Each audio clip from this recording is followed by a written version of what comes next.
महाराष्ट्रामध्ये 86,000 कोटीचा शक्तीपीठ गरज नसताना तुम्ही करता, दुसऱ्या बाजूला आमच्या हक्काचे पैसे द्यायला मात्र तुमचे या ठिकाणी ना असते।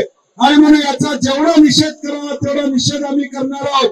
आम्ही मगाशी म्हटल्याप्रमाणे तुम्हाला सगळ्यांना ताकद देण्यासाठी मग प्रचलितचं धोरण असू दे, टप्पा अनुदानाचा विषय असू दे, हे सगळे विषय मार्गी लागले पाहिजेत, ही आमची महाविकास काँग्रेस पक्ष म्हणून आमची भूमिका या ठिकाणी आहे। आणि म्हणून या आंदोलनाला आमचा पूर्णपणे पाठिंबा आहे। सातत्याने हा प्रश्न पुढे घेऊन जाण्याची भूमिका आमची असणार आहे। सभागृहात काय करायचं, कशा पद्धतीने करायचं धोरण आम्ही आता गेल्या या ठिकाणी करू।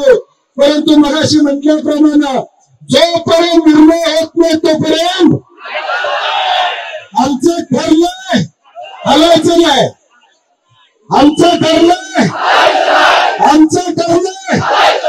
जय हिंद, जय महाराष्ट्र। यानंतर विजय वडेट्टीवार साहेब आपल्याला मार्गदर्शन करतील। शिक्षण म्हणजे केवळ पुस्तकी ज्ञान नव्हे, तर ती असते एक उज्ज्वल भविष्य घडवण्याची संधी। आणि ही संधी मिळते महागाव येथील संत गजानन महाराज एज्युकेशन ग्रुप मध्ये। संपर्क 8605 009605 आणि 9822 575753।